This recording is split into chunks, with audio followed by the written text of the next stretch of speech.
Hiya and welcome to today's video. Today I will be trying to explain what Grindelwald meant when he said, "Will we die just a little?"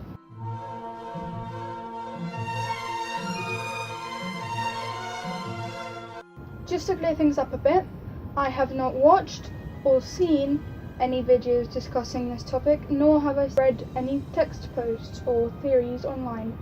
So everything I'm saying is entirely my own thoughts and research. The first thing that comes to your head when you think dying just a little would probably be horcruxes, wouldn't it?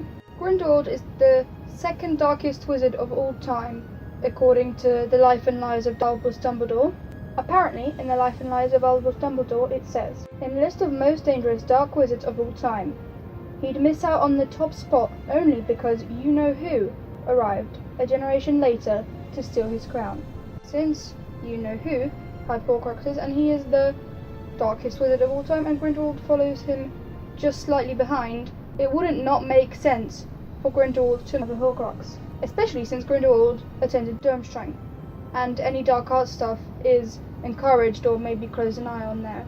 There's one book that describes the process of creating a horcrux entirely, and the book is Secrets of the Darkest Art, and it wouldn't make sense for a school specialising almost in dark arts to not have that book, surely. Also, if we compare Grindelwald's appearance in Deathly Hallows Part 1 to his appearance in Fantastic Beasts, we can clearly see that he's changed a little bit. First things first, he has one white eye and one black eye, which is not very human, and he has very, very light blonde hair. Those two things are less human than his dark hair and dark eyes in Deathly Hallows, and creating a horcrux makes you look less human. You may say that this is just the production team design decision, but everything in the wizarding world has a meaning, and I think that they wouldn't just go for, let's give him white blonde hair and a black and white eye, which isn't very common in humans. So now we've established that he probably created a horcrux, but what could it be? I have 3 theories for this, 2 of which aren't really very good, and the third one is. My first theory was that maybe he turned the Elder Wand into a horcrux, because even if someone found out, would they have enough bravery to destroy the Elder Wand in order to eventually kill Grindelwald? But there's not much more evidence for that. And my second theory was the Resurrection Stone, until I did a little bit of research. My original thoughts were that Grindelwald was the one who actually put the curse on the Resurrection Stone, but after just a little bit of research I found out that the curse was put on the stone around the time you-know-who turned it into a horcrux, so that also flew out the window. But my best theory is his necklace, the Deathly Hallows necklace. It's small, it is easy to hide, and it is symbolic for him because of his campaign for the greater good. And he also chose the Deathly Hallows as his symbol. Another piece of evidence for this is that who would expect Graves to carry around Grindelwald's horcrux? Nobody, really. Also, since Grindelwald is a seer, we can call him, he saw the Obscurities near Mary Lou and that Credence could find him or her, then he could have predicted the subway scene happening. And what did he do not long before the subway scene? He gave the Deathly Hallows necklace away to Credence, so that, even if they did discover that Grindelwald was pretending to be Graves, they wouldn't find his horcrux with him. What happens to people if they wear a horcrux? What happened with Harry and Ron and Hermione when they were wearing Slytherin's locket?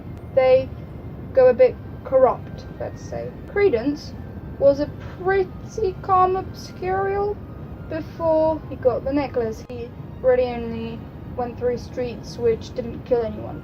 But once he got the necklace, he killed Chastity and he killed Mary Lou, all after he got the necklace. Now, Credence could have dropped it in the subway scene, which is fine. Then maybe Seraphina Picquery found it, or one of her auras, and that would explain why Seraphina Picquery is listed to be appearing in Fantastic Beasts 2. But if Credence still has it, that would make sense why he is in Fantastic Beasts 2, because there's a deleted scene where he boards a boat to England. And also Ezra Miller is listed on the IMDb page for Fantastic Beasts 2. The question remaining is, who did Grindelwald kill to create his Deathly Hallows necklace horcrux? I personally don't have an answer for this, but we know that Grindelwald and his army murdered many people almost as soon as he rose to power, and Grindelwald was for power for quite a while at the time of Fantastic Beasts 1. So it's not impossible for him to use one of the victims of the murders as part of his horcrux creation process. Another possible piece of evidence for this theory is that Dumbledore didn't want to duel Grindelwald until 1945. In between the events of, say, Fantastic Beasts 1 and their duel, Dumbledore could have been looking for Grindelwald's horcruxes. He could have been searching throughout London and Paris and America, looking for Grindelwald's horcrux or horcruxes. I don't have any theories for any other horcruxes, but it's quite likely that the second darkest wizard of all time has more than one, but not necessarily.